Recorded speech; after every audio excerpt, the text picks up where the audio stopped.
Glória a Deus, uma boa noite a todos, que a graça e a paz da parte de Deus, o nosso Pai, e do nosso Senhor e Salvador Jesus Cristo esteja chegando com você, meu irmão, minha irmã, que está aqui reunido presencialmente, e também a todos aqueles que vão nos acompanhar pelas redes sociais, através do poder do Espírito Santo. O texto da palavra do Senhor desta noite está na epístola do apóstolo Tiago, no capítulo 4. Nós vamos ler os 4 primeiros versículos da palavra de Deus, para nós entregarmos a mensagem que Deus tem para as nossas vidas. Que diz assim o texto da palavra sagrada: de onde vêm as guerras e pelejas entre vós? Porventura não vem disto a saber dos vossos deleites, que nos vossos membros guerreiam? Cobiçais e nada tendes, matais e sois invejosos e nada podeis alcançar, combateis e guerreais e nada tendes, porque não pedis? Pedis e não recebeis, porque pedis mal, para o gastardes em vossos deleites. Adúlteros e adúlteras, não sabeis que a amizade do mundo é inimizade contra Deus? Portanto, qualquer que quiser ser amigo do mundo, constitui-se inimigo de Deus. A Bíblia Viva traduz assim: o que é que está causando as discussões e as lutas entre vocês? Não é porque existe um exército inteiro de maus desejos dentro de vocês? Vocês querem o que não possuem, a tal ponto que matam para consegui-lo. Desejam o que os outros têm e não podem adquirir, portanto começam a lutar para tomar deles. E contudo, a razão pela qual vocês não têm o que desejam é que não pedem a Deus. E mesmo quando pedem, não recebem, porque o objetivo de vocês está todo errado. Vocês só querem o que dará prazer a vocês. Vocês são semelhantes a uma esposa infiel que ama os inimigos do marido. Vocês não percebem que fazer amigos entre os inimigos de Deus, os prazeres pecaminosos deste mundo, torna vocês inimigos de Deus? Eu volto a dizer que se o objetivo de vocês é desfrutar o prazer pecaminoso do mundo perdido, vocês não podem ser também amigos de Deus. Pai Celestial, bendito Deus, que a sua bênção seja sobre todos aqueles que vão receber essa mensagem e que possa impactá-los, que possa, Senhor, transformar as suas vidas, mudar a mentalidade e na direção do teu Espírito Santo, em nome de Jesus Cristo. Pode se sentar os irmãos que estão aqui presentes. Você já falou isso sobre você, ou já ouviu as pessoas comentando assim: poxa, eu não tenho sorte. Ai, olha, um negócio, eu tento isso, não dá certo, eu tento aquilo, não dá certo. Fulano não tem sorte, não consegue emprego, não consegue uma empresa, tudo que faz dá errado. Tenta casamento, não dá certo. Vem um, não dá certo, vem outro, não dá certo. Ah, tadinho, não tem sorte. A moça escolheu um homem e se casa. O casamento não dá certo, ela se divorcia, se casa de novo, e não dá certo novamente, e torna a se divorciar. Aí todos dizem: coitada, essa mulher não tem sorte no casamento. O rapaz escolhe uma mulher, se casa, ela o trai, ele se divorcia e depois ele casa de novo. A nova esposa vem e trai ele também. Aí dizem: coitado, ele não tem sorte mesmo no amor, não é? Você já ouviu isso? Ou então você diz assim: puxa, mas eu sou do bola fora, meu Deus, eu faço as coisas, o que acontece? Eu oro, e é isso daí, parece que não adianta, não vejo diferença. A família ia bem, os negócios iam bem, tudo estava dando certo, de repente entrou em dívida, perde tudo que ganhou, e você diz: realmente a gente não tem sorte com isso. Já aconteceu isso? Você já fez essa pergunta? Muitas mensagens fortes o Senhor entregou a nós, mas ela vai ser mais forte, porque ela vai tratar diretamente com algo que você faz todo dia, a todo momento: as suas escolhas. Por que é que nós fazemos tantas escolhas erradas? Pessoas ímpias e cristãs, que têm fundamentos errados na vida, por isso, na maioria das vezes, as escolhas são erradas. E nós vamos ver que isso não é questão de falta de sorte, é uma questão de escolha errada. Então, assim, os textos que vou usar são alguns textos base, e depois eu vou ilustrar com exemplos da Bíblia e exemplos fora da Bíblia, coisas cotidianas, ilustrações, porque eu quero que você saia daqui, e você que vai me ouvir, e está me ouvindo pela internet, são duas coisas que a gente precisa fazer: aprender. Por que a gente faz tanta escolha errada e como fazer a escolha certa. A segunda parte não vou colocar hoje, porque eu quero que entenda, senão vai ficar muito inchada a pregação pelo tempo que tem. Então eu quero que hoje você entenda, você sai daqui sabendo isso. Por que nós fazemos tanta coisa errada? No caso eu vou colocar aqui individualmente. Por que você toma ou faz tanta escolha errada? E esse vai ser o teor da mensagem. E no domingo que vem eu completo. Aí eu vou ensinar e falar como fazer a escolha certa. Você saber que você tem chances maiores de estar certo ou errado. Existe? Sim. A palavra de Deus nos dá exemplo e nós vamos exemplificar. E vamos ver que muitas vezes as pessoas, até uma pessoa do mundo consegue fazer isso mais do que um cristão. E nós vamos ver por quê. Mas tudo isso fica para outra parte. A primeira coisa que nós vamos compreender, então por isso que depois eu aconselho você, se você quer realmente aprender daqui para frente, começar a errar menos nas suas escolhas, você anota. Pois a gente posta isso na internet, você anota lá os pontos principais e carrega com você. Quando você tiver para tomar decisão, ora e olha. Primeiro se você vai olhar, aqui é o caminho errado. Aí depois você vai aprender a forma certa, e eu tenho certeza que a sua vida vai mudar muito daqui para frente. Vamos aprender a primeira coisa que a gente já sabe, mas agora aqui é importante que eu frise. Deus deu ao homem o livre-arbítrio. Em Deuteronômio 30:19 ele fala assim: os céus e a terra eu tomo hoje por testemunhas contra vós, de que tenho proposto a vida e a morte, a bênção e a maldição. Aí Deus fala assim, olha, escolhe pois a vida, para que vivas tu e tua descendência. Então Deus diz, olha, tem bênção e maldição. Isso é do Antigo Testamento. Não, isso é na nossa vida, porque as pessoas cristãs e pastores e membros continuam fazendo coisa errada e recebendo maldição, e desgraçando a vida, acabando com o casamento, acabando com a família. Então não venham com essa conversa fiada. A primeira coisa que a gente começa falando isso: as coisas estão aí. Deus deu um livre-arbítrio. Escolhe. A palavra balcar em hebraico ela quer dizer escolher usando a vontade própria. É fazer uma opção entre duas coisas. É você decidir, você preferir. Livre-arbítrio é a capacidade que você tem de decidir e escolher por sua vontade própria, sem qualquer tipo de influência ou interferência. Então Deus deu ao homem a capacidade de fazer escolhas sem influência. Por isso que a salvação é da individual. A esposa pode aceitar a Jesus Cristo como Senhor, se tornar uma discípula, batizar, e o marido não, ou vice-versa. Em Atos 17:30, Deus diz assim: ora, não levou Deus em conta os tempos da ignorância, agora porém notifica aos homens que todos, em toda parte, se arrependam. Então ele notifica que os homens se arrependam. Você usa o quê? O livre-arbítrio e faz a escolha. Então eu estou colocando primeiro o princípio de que você usa o livre-arbítrio para escolher. Depois a gente entra, isso é uma introdução.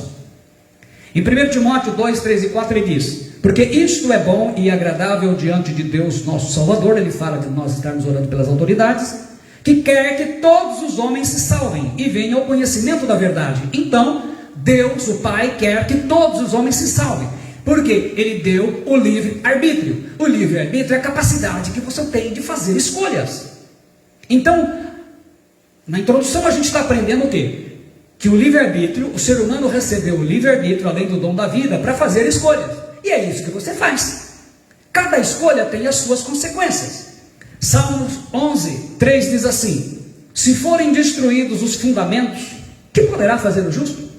A palavra fundamentos em hebraico, shaltal, quer dizer fundamento, uma base política ou moral, fundação, suporte. O que é um fundamento? É o alicerce, é um conjunto de princípios que ele autoriza alguma coisa. É o motivo, é a razão, que é o que interessa a Deus, pela qual você quer ou faz alguma coisa. Então ele está dizendo que quando tira os fundamentos do justo, tudo que ele vai fazer, ele perde o quê? O alicerce. Ele começa a fazer coisa errada, ele começa a fazer escolhas erradas. E é por isso que a gente vê o quê? Muitos cristãos fazendo escolhas erradas como um ímpio, porque foi tirado o fundamento, ou não foi colocado, né? Não teve discipulado. Repita comigo: Fundamentos errados geram escolhas erradas. Fundamentos certos geram escolhas certas. Hoje nós vamos aprender os fundamentos errados. Esses porque são os responsáveis por nós fazermos as escolhas erradas. Domingo que vem eu falo os certos. Então entenda isso. Não é o tipo de pregação que importa. Se o pregador é barulhento, se ele dá gritos, se ele pausa, se ele faz um estudo bíblico, se ele prega pausadamente, se ele fala baixo. O que importa é o que está escrito em Tiago 1,22. A Bíblia Viva diz assim, e lembrem-se, esta mensagem é para obedecer, e não apenas para ouvir, portanto não se engane. A King James atualizada diz, sede praticantes da palavra e não simplesmente ouvintes, iludindo a vós mesmos. A Corrigida Fiel, na nossa tradução, diz, e sede cumpridores da palavra e não somente ouvintes, enganando-vos a vós mesmos. A Revista Atualizada diz, tornai-vos, pois, praticantes da palavra, e não somente ouvintes, enganando-vos a vós mesmos. O que quer dizer tudo isso aqui? Que não importa o tipo de preferência de pregação, importa se você põe em prática ou não. Se isso tudo que você for aprender, e eu tenho certeza que vai, não for posto em prática, você vai continuar tomando decisões erradas. Não é que a gente vai ser perfeito, mas a gente vai errar menos. Muito bem, então aqui nós aprendemos 5 fundamentos distorcidos e errados que fazem com que a gente faça a escolha errada. A primeira palavra, ele fala assim, no versículo 1, dos vossos deleites, que tudo isso vem dos vossos deleites. A atualizada traduz como prazer. A palavra prazer aqui, ou deleites, em grego é hedonismo, é eidomei, que é uma palavra que eu já expliquei para vocês. Hedonismo é aquela doutrina que tem como fundamento a busca pelo prazer, que é o que está acontecendo hoje. Hoje você vê na internet os pastores, apóstolos e profetas que defendem a prosperidade, o dinheiro acima de qualquer coisa, a risco da salvação até, estão ensinando o quê? Que nada mais é proibido, você tem que fazer. Se você tem vontade de beber, só não se embriaga, bebe, usa 2, 3 tatuagens, que Deus não está interessado nisso. Tudo isso visa o quê? O prazer do homem. Então ele começa a colocar que a primeira coisa que faz com que a gente erre na escolha é quando nós somos hedonistas, que a gente coloca a busca pelo prazer, a sua satisfação pessoal acima de tudo, mais ou menos na base de viva hoje como se fosse o último dia da sua vida. Então, como eu falei para vocês, Eidomei é uma deusa grega, a deusa do prazer, que eles chamam de demon, palavra grega da qual veio a palavra portuguesa demônio, não é? Então está bem explicado aí. Quer dizer, na busca desenfreada pelo prazer, a gente toma as decisões erradas. Então, olha, não, isso não me agrada, isso me agrada, isso não me agrada, isso eu quero, isso eu não quero. Então começa por aí. O segundo fundamento está aí no versículo 2, ele fala de cobiçais, cobiça.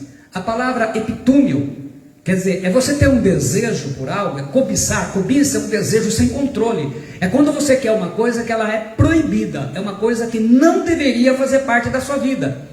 Então o apóstolo está dizendo que das orações, dos problemas que as pessoas tinham de confusão que gerava na igreja, que são as escolhas erradas, vem por quê? Primeiro, porque buscam o seu prazer acima de qualquer coisa. Depois, porque cobiça, quer dizer, deseja algo que não deveria. Um cristão não deveria colocar. Então o cristão deseja a bebida, ele vai procurar uma igreja que libera a bebida, ou pelo menos que não ensine nada, porque às vezes não é que proíbe. Quando prega contra, a pessoa fica desagradável, né? Ela bebe, ela vem na igreja, o pastor fala contra a bebida, então ela vai numa que o pastor defenda. O pastor libera geral. O que gosta de coisa errada vai procurar sempre esse tipo de coisa. Então cobiça é algo que a gente na situação, depois vocês vão ver pelos exemplos, vai ficar fácil de entender isso. Depois ele fala de matar. A palavra foniu, ela quer dizer cometer um assassinato mesmo. Quer dizer, nós muitas vezes, por causa das nossas vontades, nós matamos pessoas no sentido de magoar. Tem uns que matam de verdade mesmo, né? Matamos, como a gente vê na televisão aí, né? Que mata pai, mata mãe, mata casamento, mata ministério, mata santidade, vida espiritual, mata amizade, fidelidade, pureza de coração, mata família, mata muita coisa, mata qualidades que não deveriam na nossa vida. Depois, então veja bem, o prazer, a cobiça, matança. Depois ele coloca a inveja. No versículo 2 ele fala, invejais, que sois invejosos. A palavra inveja Dzeilu, em grego, ela quer dizer ferver de ciúme, raiva, é o chamado olho gordo. Ela é definida de 3 formas, essa palavra. Primeiro, é um sentimento que mistura ódio e desgosto pela felicidade e prosperidade de outra pessoa. É quando eu começo a desejar uma coisa, uma nada, poxa vida, mas eu oro, vou na casa do Senhor, eu sou uma pessoa assim. Aquele lá, desse jeito, como é que ele está bem? Ah, lá tudo está florido, olha só a casa, troca de casa, pinta a casa todo ano, troca de carro todo ano, olha a mulher, os filhos, e eu aqui. Então, ele está falando isso. O segundo é o desejo sem controle de ter o que é de outra pessoa. Aí envolve o quê? Que é o marido da outra, que é a mulher da outra, né? Que é onde começa a acontecer. Isso hoje na igreja também está esse problema, né? Onde acontecem os casos de adultério. E depois tem uma palavra esquisitinha chamada zelotipia, que é uma inveja, um ciúme sem controle doentio. Normalmente em casamento acaba acontecendo morte. Vocês veem muito na televisão, no rádio, o quê? O marido matou a mulher. A gente vê muito isso de marido matar a mulher. Ficou com ciúme e matou. Terminou o namoro, ele foi lá e matou. É o que eles chamam de zelotipia, né? E por último, o egoísmo. No versículo 3 ele fala para gastardes em vossos deleites, né? Em vossos hedonismos. O gastardes, conforme a nossa tradução aí, ou esbanjardes, atualizada, a palavra dapanal, quer dizer desperdiçar, gastar com supérfluo, gasta de maneira descontrolada, gasta em excesso, você gasta com coisa fútil, gasta muitas vezes para exibir, para agradar as pessoas. Então ele fala que 5 fundamentos que nos fazem fazer a escolha errada: a busca pelo prazer, quer dizer, você quer fazer aquilo, não importa o preço, a cobiça, a matança, a inveja e o esbanjar, e aquilo que você vai gastar, que é um egoísmo.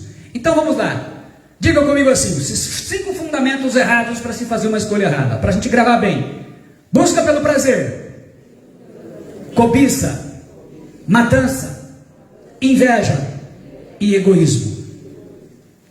Isso significa o seguinte, que se você, na sua escolha, usar um dos 5, 2, 3, 4, 5, o resultado é o mesmo. Quando você usar o prazer, você vai usar mentira, vai enganar, vai trair, vai seduzir, vai fazer qualquer coisa. Quando você usar a cobiça, você vai desejar aquilo que não deveria. Você escolhe uma coisa que não deveria, uma ambição que vai te levar para o mal. A matança é o preço a ser sacrificado por essa escolha. Alguma coisa você vai perder. Inveja. A inveja, Caim matou Abel, os irmãos de José o venderam, os sacerdotes anciões dos fariseus entregaram Jesus. O invejoso não tem limites. Egoísmo.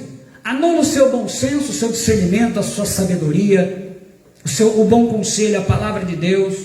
Anula a capacidade de você julgar corretamente. Por isso que você só vê o lado seu. Toma a decisão, erra e se arrepende. Então, quais consequências? Pode ter desgraça, maldição na família, morte ou suicídio. Pode ter problemas ou doenças graves, muito sofrimento, decepção, desilusão, frustração, tudo isso. Puxa, então vamos lá. Entenderam bem isso?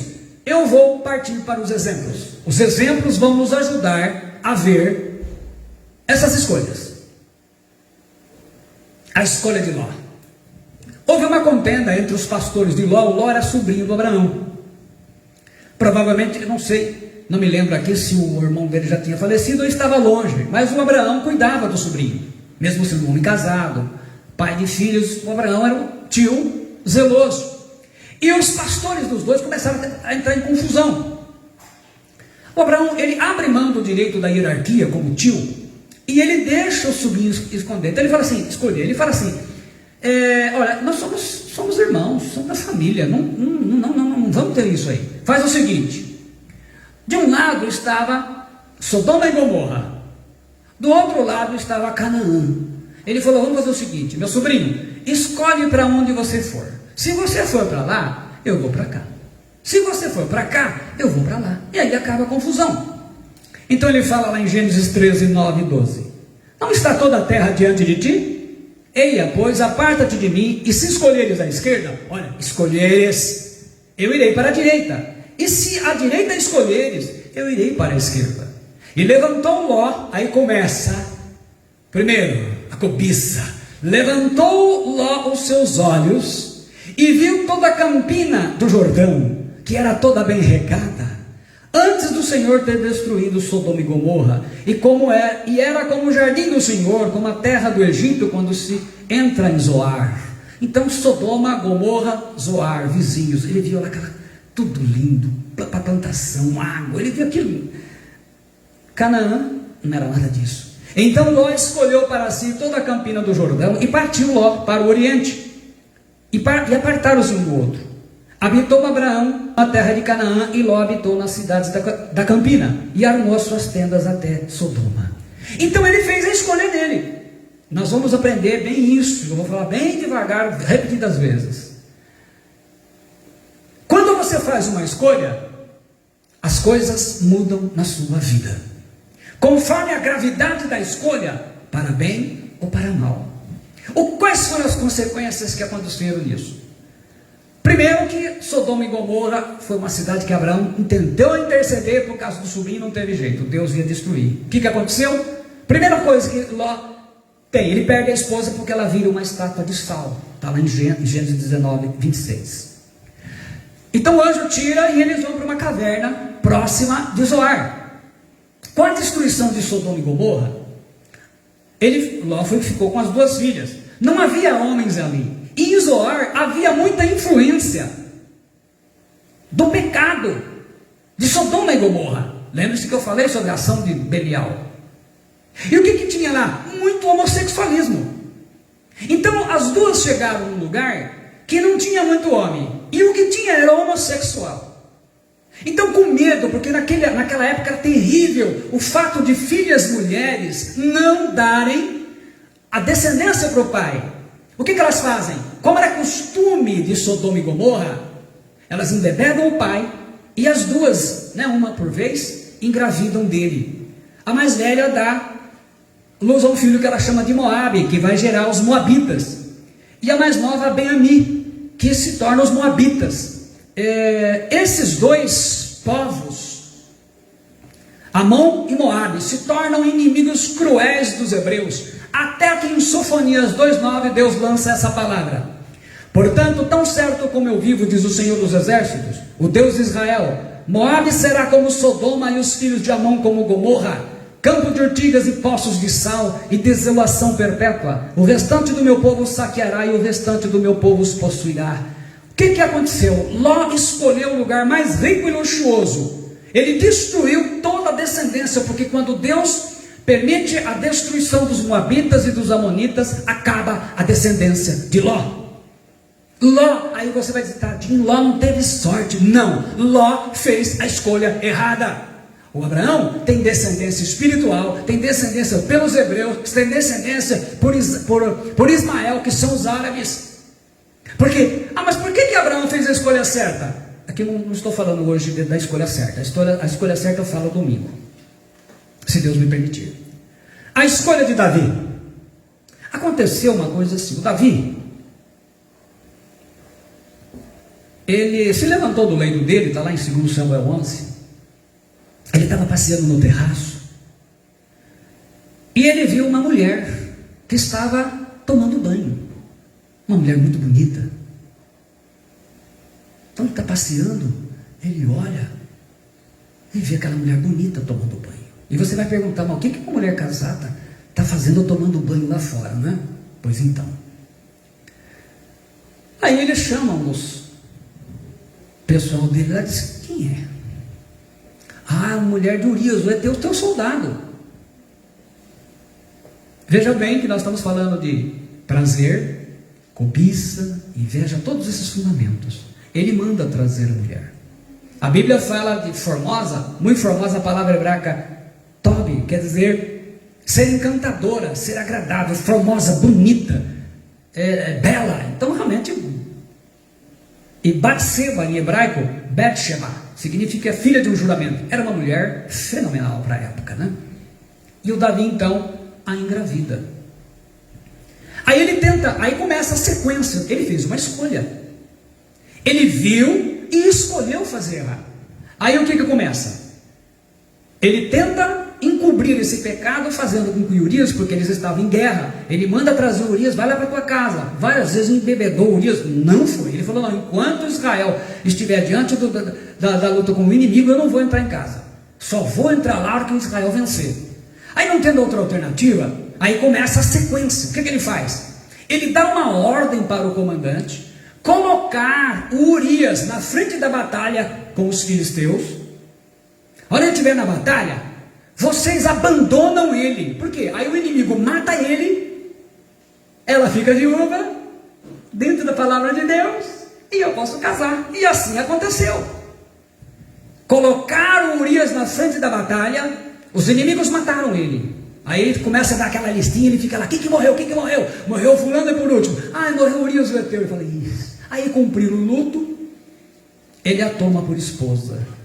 O que acontece quando as pessoas cometem adultério? Geralmente, o homem especialmente, ele seguiu a vida normal, como se não tivesse acontecendo nada. Aí nasce o bebê. Não aconteceu nada para ele, estava tudo bem. Aí Deus, naquela época, tinha profeta de verdade. Não eram pessoas preocupadas com dinheiro. Natan chega para ele e conta aquela parábola da pessoa que tinha muitas, um gado, ovelhas, e o outro só tinha uma, e aquele um, quando vai atender o amigo, mata a ovelhinha do único. Aí ele, o Natan pede para ele o veredito. O que faz? Esse daí, que ele seja morto, que matem ele. Ele falou, pois então, você é o homem, tu é o homem. Aí então, naquela época Davi não podia mudar de igreja.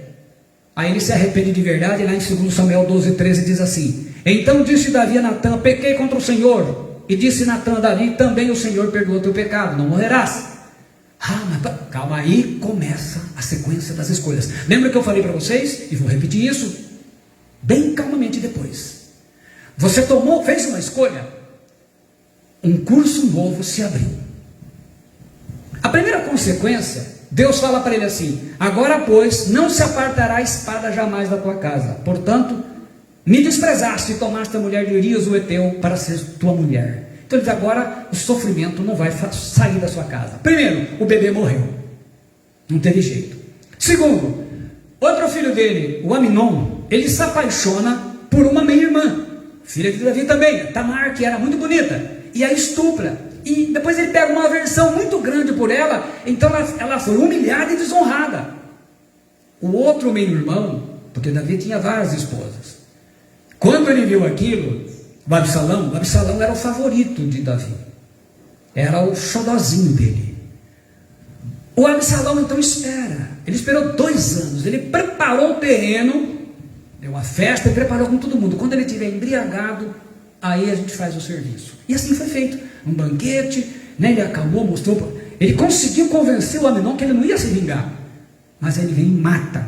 Aí então Davi começa a sofrer. Está lá em 2 Samuel 13:36. E aconteceu que, como acabou de falar, os filhos do rei vieram e levantaram a sua voz e choraram, e também o rei e todos os seus servos choraram amargamente. Aí começa assim, mas não terminou aí não. O filho predileto dele, o Absalão, ele se rebela contra Davi, ameaça destronar Davi. Aí então Davi foge, porque ele não queria enfrentar o filho. Joabe vai, arma uma cilada e mata o Absalão. Quando o Davi soube disso, trouxeram a notícia, olha o que diz em Samuel 18:33. Então o rei se perturbou e subiu à sala que estava por cima da porta e chorou, e andando dizia assim: meu filho Absalão, meu filho Absalão, quem me dera que eu morrera por ti, Absalão, meu filho. E ele ficou deprimido. Aí o Joabe começou, não, você tem que voltar lá, rei, tem. Por que aconteceu tudo isso? Começou a tragédia, mas isso não foi só. Isso alcançou Salomão, quando no final da vida ele se torna idólatra, não é? Ele começa então, fala lá, 1 Reis 11, diz, porque Salomão seguiu Astarote, deusa dos Sidônios, e Milcom, a abominação dos Amonitas, os Amonitas. Assim fez Salomão o que parecia mal aos olhos do Senhor, e não perseverou em seguir ao Senhor, como Davi seu pai. Aí você vai dizer, coitado Davi não teve sorte, né? Embora fosse um homem segundo o coração de Deus, ele teve que ver na desgraça na sua família, das suas escolhas erradas. Então, assim começa. E o último exemplo bíblico, Sansão. O Sansão, ele se escolheu casar com uma mulher ímpia do povo inimigo de Israel, de Tímina, da Filisteia, né? Ele não obedeceu aos conselhos dos seus pais, nem a lei. A lei proibia esse tipo de casamento, especialmente porque ele era um juiz em Israel e era nazireu de Deus. Aí começam as consequências. Lembre-se que eu falei isso. Você faz a escolha, um rumo novo se abre na sua vida. A festa do casamento, ele propõe um enigma idiota. Do comedor saiu comida e do forte saiu doçura. É porque ele havia matado um leão e quando ele voltou tinha o quê? Tinha mel ali, né? Tinha... A pessoa que trabalha com mel sabe como é que funcionam as abelhinhas lá. E ele viu aquilo lá e ele faz isso daí. O que acontece? Os filisteus viram que ele estava caçoando, eles entenderam que ele estava caçoando. E como a mulher era do povo deles, eles ameaçaram que se ela não achasse a resposta, não contasse, eles iriam matá-la e mataram o pai dela, toda a casa, toda a família dela. Então ela chora durante 7 dias do casamento. Ela fica nos pés de Sansão, conta Sansão, conta, e chorava. Aí não adianta, o Sansão começou, não aguentou mais, ele contou a resposta. Aí então ela vai e conta a resposta. Aí o Sansão, no 7º dia, e daí? Aí os filisteus zombam dele, né? Do comedor saiu comida e do forte saiu doçura. O que é mais forte do que o leão? Quem come mais do que o leão? E que doçura mais do que o mel? Aí ele fica bravo, ele percebe que a mulher traiu ele. Então ele fica muito bravo e ele vai, então o que ele faz? Ele vai e mata 30 homens e dá as vestimentas, que eram, eles apostaram 30 vestes diurnas e noturnas. As noturnas eram mais porque aqueles lugares desertos, de dia é calor e à noite é frio. Então são roupas distintas para isso. Aí, o que acontece? Ele volta. Quando ele volta para, enfim, consumar o casamento, o que acontece? O pai da moça já tinha dado ela para outro, porque para eles lá isso era normal. Ele casou num regime do povo ímpio. Aí o Sansão fica mais bravo ainda. O que ele faz? Ele pega 300 raposas, ele coloca uma tocha de fogo em cada 2 caudas e espalhou. Aí ele queimou a lavoura inteirinha de trigo, de vinhas e olivais dos filisteus. Quando os filisteus descobrem que o Sansão fez isso por causa do que o pai fez de entregar a esposa dele para outro cara, o que eles fazem? Eles matam a mulher dele e matam toda a família dela. Você vai dizer, meu Deus, mas o Sansão não aprendeu. Mais um pouquinho o Sansão se apaixona por quem? Por Dalila, outra mulher dos filisteus. E essa vai ser a ruína dele. Deus usou todos esses fatos para trazer a libertação de Israel. Aí você fala assim, Sansão não conseguiu se casar direito, viveu uma família, não teve filho, não deixou descendência. Coitado, ele não teve sorte. Não, Sansão fez as escolhas erradas. Então aprenda isso. Você precisa entender que cada escolha que você faz, a sua vida muda de direção. Errar ou acertar vai depender se você usou fundamentos errados ou fundamentos certos. Segundo, você precisa entender que cada escolha que você faz, os eventos em sua vida são modificados. Errar ou acertar vai depender se você usou fundamentos errados ou fundamentos certos para escolher. Você precisa entender que cada escolha que você faz vai desencadear uma série de consequências na sua vida e na vida das pessoas que te amam. Se será bênção ou maldição, vai depender se você usou fundamentos errados ou fundamentos certos. O que você tem que entender é que por mais simples e insignificante que pareça a sua escolha, elas vão modificar as coisas na sua vida. Se serão bênção ou maldição, se vai acertar ou se vai errar, vai depender se você usou fundamentos certos ou fundamentos errados. E você ainda precisa entender que a maior parte das escolhas que você faz não tem volta.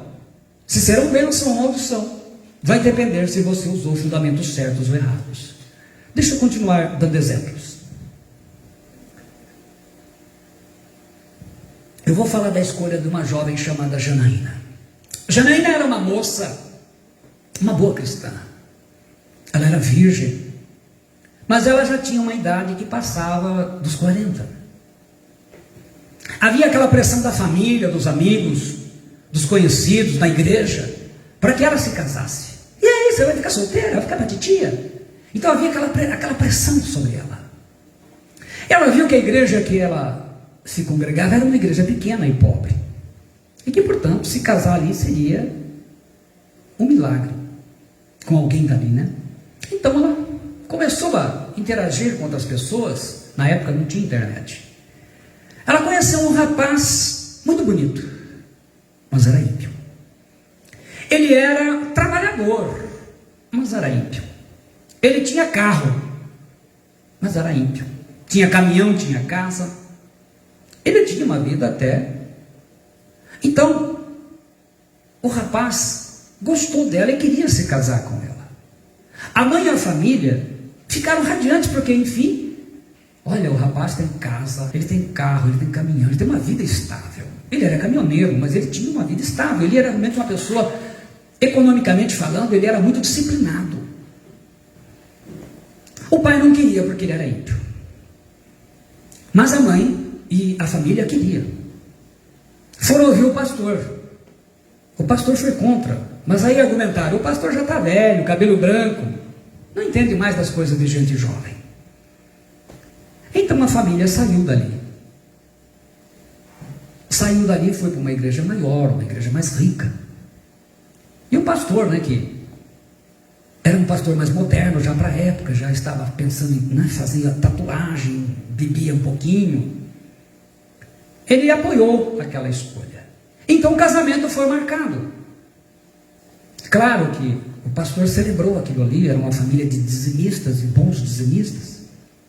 Foi uma festa de arromba, foi muito lindo. Era a década de 80, entre 84 e 86. Logo após o tempo do casamento, o casal ficou doente. E eles foram fazer exames médicos e descobriram que os dois estavam com AIDS, né, o HIV. O rapaz viajava muito e ele se relacionava com toda mulher que era possível. Aí vieram descobrir que a Janaína pegou AIDS na primeira noite de núpcias. Na época não havia medicamento para tratamento, né? O AZT surgiu em 1987. Uma tragédia sem igual que desconsolou tudo, todas as pessoas, a família, a igreja. Aí todo mundo dizia, que falta de sorte teve a irmã Janaína pegar AIDS na primeira noite de núpcias. Não, gente, a irmã Janaína não teve falta de sorte. Janaína fez a escolha errada. E toda escolha errada, como eu disse, abre uma sequência de fatos na sua vida. A escolha da adolescente Camila. Os exemplos, eles nos ajudam a ver aonde estão os erros. Em todos esses que vocês estão ouvindo, vocês vão ver tudo aquilo que eu comecei a ensinar. Vocês já ouviram esse daqui? A irmã Camila tinha 14 anos. Ela esperava com ansiedade os 15. Ela tinha um sonho, passar num cruzeiro. Longe do pai, longe do pastor da igreja. Os pais concordaram. E prometeram que se ela fosse aprovada na escola, quando ela completasse os 15 anos, eles realizariam esse sonho. Elas desprezaram, inclusive, o conselho do pastor. Chegou então um grande dia. Muito emocionada, ela se despediu dos pais e entrou no navio. Depois de instalada, ela foi dar um passeio pelo cruzeiro, conhecer, né, as pessoas. Então, de repente, ela se depara, vê aquele rapaz elegante, jovem, bonito. Ele se aproxima todo galântico e diz a ela, qual é o teu nome? Ela respondeu, Camila. Ele disse, muito prazer, Camila. Meu nome é Raul. No final do dia, Camila foi descansar e baixar a adrenalina. Quando ela acordou, ela encontrou debaixo da porta uma rosa azul e um bilhete que dizia, para a miúda mais linda que os meus olhos já viram, de Raul. Com tanta emoção, a Camila começou a saltar e pular no camarote dela, na cama. Quando ela se dirige para o salão principal, lá estava ele, todo galanteador. Eles passaram o dia juntos ali, olhando, né? No final da noite, o Raul acompanhou Camila até o camarote dela, todo educado, muito cuidadoso, um leve beijinho, ele se despediu dela. E assim foram 6 dias. Cada vez mais a Camila, ela estava encantada, e ela encontrava sempre uma rosa azul. Chegou o último dia do cruzeiro, ela ficou mais emocionada porque eles iam dançar a valsa, e ela ia dançar com o Raul naturalmente, e ela nunca mais iria vê-lo. Quando terminou a valsa, Raul e Camila foram para o quarto. Ela já estava segura de que ele era um bom rapaz, e ela se entrega de corpo e alma para esse rapaz, perde a virgindade e tudo. No outro dia ela acordou e não encontrou o rapaz, o Raul, nem rosa azul, mas tinha um cofre de prata, talhadas umas rosas azuis, umas flores, e uma notinha, um bilhete, dizendo assim: foi uma noite maravilhosa, como prova do seu amor, abra este cofre somente quando chegar em sua casa. Raul. Chegou então em casa, ela abraçou os pais, e ela foi correndo, subindo as escadas para o seu quarto, né? Lá no quarto ela abre aquele cofre de prata, e ela começa a chorar copiosamente, desconsoladamente. Não tinha lá uma rosa azul, era uma rosa negra, só que ela estava murcha. Essas rosas, elas são híbridas, né? Do lado da flor tinha um bilhete que dizia assim: bem-vinda ao mundo da AIDS. Os amigos e familiares diziam: que falta de sorte que teve a Camila, gente, aos 15 anos. Não foi falta de sorte. Camila fez a escolha errada.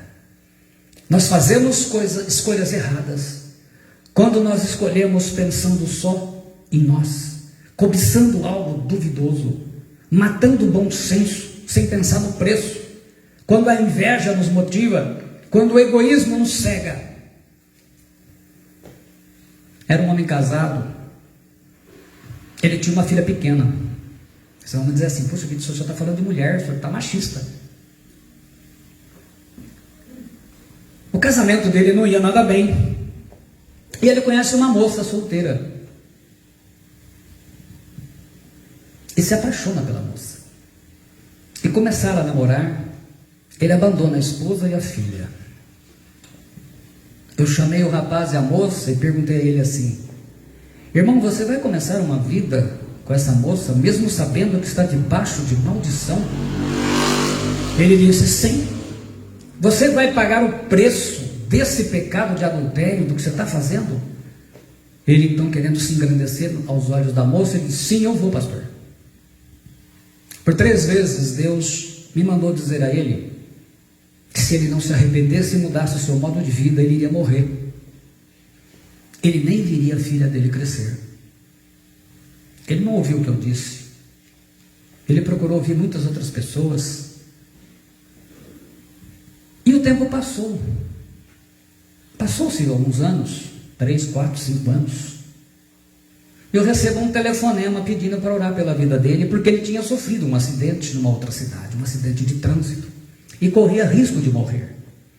Eu mal comecei a orar a Deus pela vida dele, o telefone tocou e disse: não precisa orar mais, ele acabou de falecer.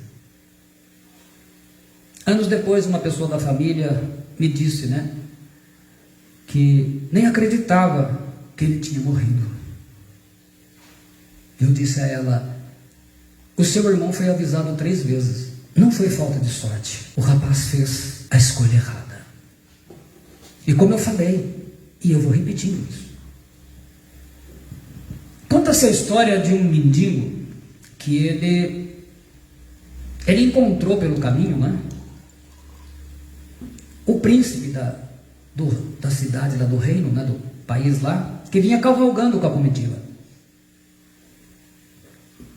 Ele estava com um saco, carregando o saco nas costas.